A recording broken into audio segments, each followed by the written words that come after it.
Iran is Iran Foreign Policy Analyst Hamidreza Gholamzadeh. Thanks for speaking to us. You know, the U.S. had always said that these sanctions were punishing the regime, not ordinary Iranians. We're seeing here that that's mostly not true, out of a tendency of companies to over-comply because they fear the U.S. wrath if they're investigated. I mean, how could that ever be corrected? You know, the United States officials are just playing words and saying whatever they want, despite the facts and the realities on the ground. Everyone knows that from the very beginning, the sanctions have been targeting the civilian people. Even beginning from the sanctions early after the revolution, targeting the civil aviation industry in Iran, which has led actually to many casualties and many crashes because of the same thing. Up to now, after 40 years, we are still suffering the same sanctions as well as sanctions and pressures put on even foods and drugs.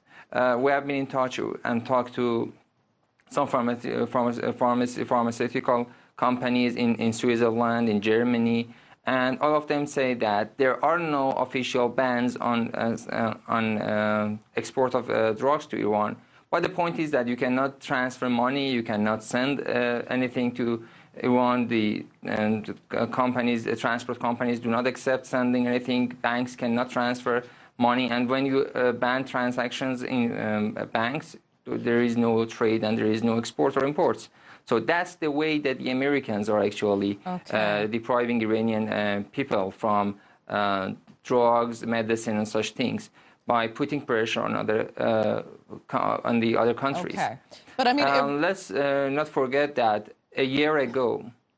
Right. I just wanted to ask, though, I mean, to move this forward a little bit and look at the other side, Iran has long gotten by without an extensive nuclear power supply. So why not just comply with the nuclear agreement and U.S. demands in order to save Iranians' lives, at least in the short term? That is completely perfect point. Iran has been complying by the JCPOA. It has been confirmed several times by the IAEA, by the Americans themselves. It says now that it no longer is.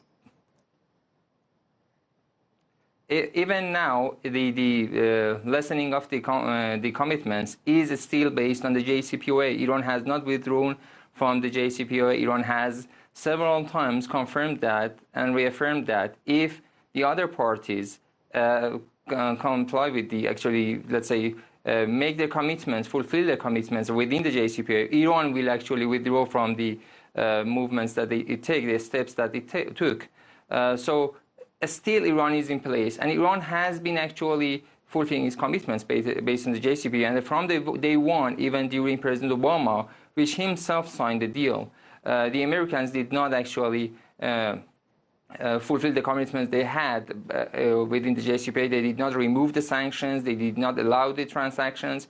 And then we had last year President Trump actually withdrawing completely from the JCPOA and not allowing other parties, the Europeans, to comply by it. So the problem is not Iran. Iran is still eager and ready to comply and do every commitment that it has within the nuclear deal. Okay. So for Iran, the lives of people is the most important thing.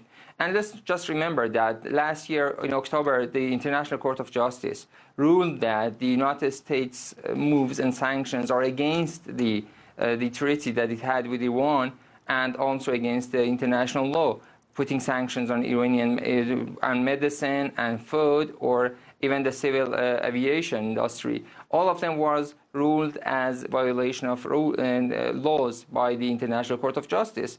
And we see that the United States is not doing anything yet. Okay, Hamidreza Gholamzadeh, thank you for joining us there from Tehran.